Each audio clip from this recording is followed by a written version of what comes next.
Now, there's a lot of people out there that find it difficult to use memory techniques.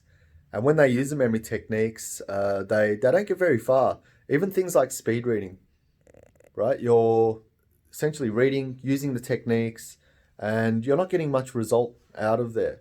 So memorizing, speed reading, even learning strategies. You're using some of these skills to learn new skills or apply to your studies, and it's not happening. So, give you an example of when I first got into mind mapping. Now, it was this amazing system that would, change your studying forever. So I got into it. I started applying the techniques for mind mapping and never really understood it. I never essentially got into it how I should have gone into it, like other people were. I couldn't do it properly. I had many goes at it. I did courses. I still got it wrong. I thought, oh, maybe I'm just stupid. But essentially, what was happening is my brain was trying to find a way of knowing how to use it for my particular scenario instead of just looking at the basic rules. So I just got off a chat with some guy in the US just now. Awesome dude.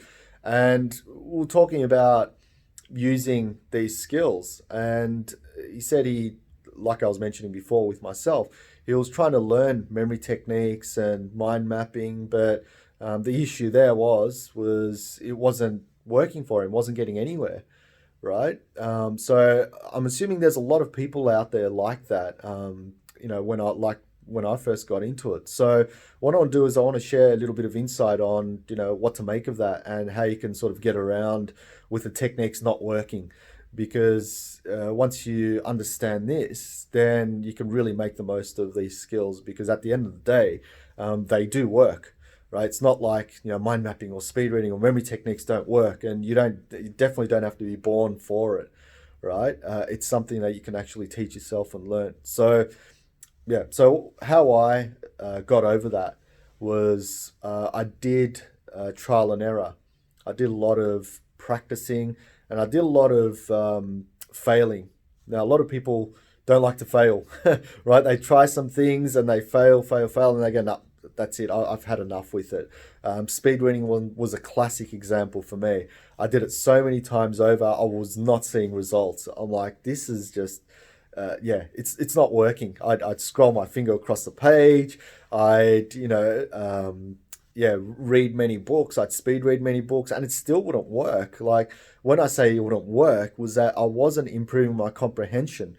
Yeah, I was reading a lot quicker, but there's no use reading quicker when you can't comprehend, right? Memory techniques were a lot easier because you see the results straight away, and it does take time to sort of master it, but you do see the results.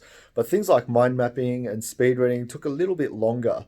Mind mapping, there is a direct usage of it where you can map notes and stuff like that. But the stuff that I'm talking about is looking at real deeper knowledge of mind mapping. So, what I was doing essentially later on, once I understood mind mapping, was using it to set goals for my clients. And once you set goals, for example, you could see from the branches of the mind map what actions they have to take, what techniques they have to learn, what they should do, what they should work on, what they shouldn't work on, what are the resources. So it's an amazing tool to be able to map your goals, right? So mind mapping was great for that. So the trial and error is what helped me. It's like an entrepreneur, right? Entrepreneurs like to test things, trial and error.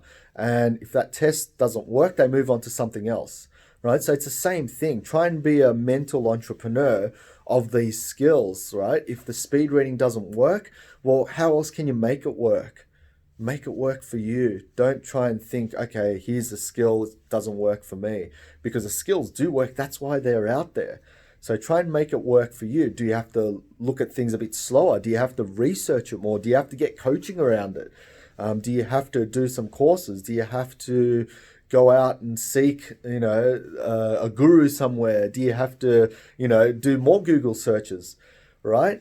So there's always something you can do, always something you can do when you look into these skills. So that's how to get out of the rut with, oh, this technique doesn't work, because it does, right? So trial and error, look at ways that you can make it work for you, right? Because I can guarantee once it starts working for you, it'll really excite you and it'll give you confidence to move forward to the next level. It'll be exponential. Why? Because if you've proven it to yourself that it works, guess what? You're going to make the next thing work and the next thing work and the next thing after that. So it's going to spiral, right? And that's how I got to where I am because I started off as a skeptic. So I never believed in any of this, right? And then once I got my first little win, it gave me another little win and another little win and another one, right? And now I'm teaching it to people. So that's a really good way of playing around and try and have some fun as well. Don't get frustrated with any of this stuff. Really, it's for your own personal development. So if you really want to get in there, just look at all the resources, read the books, talk to people. I'm always available to chat as well. So if you ever want to talk about any topic, feel free to comment on this video or send me a message or, organize a phone chat, Skype, Zoom, whatever it is. I'm happy to do that as long as, I'm helping you get to where you are. And answering those questions because when I first started, there wasn't that many people. So the questions I'd ask were really to Google, right? When I discovered those people, I got answers fairly quickly because they knew now how to apply those skills, right? So obviously knowing someone is a lot more easier than doing all your research through Google. So feel free to message me and organize a chat anytime. But if you wanted to obviously do it by yourself, trial and error, practice, learn the skills. Here's how it is. And there's so many resources out there as well. Yes, some work, some don't. It's about making it work for you. So think about that. Okay, that's all I've got time for today. Again, this all came out from the conversation I just had over the phone. So yeah, I'm always happy to chat to people. If you've got any questions, feel free to let me know and I'll see you in the next video. Cheers.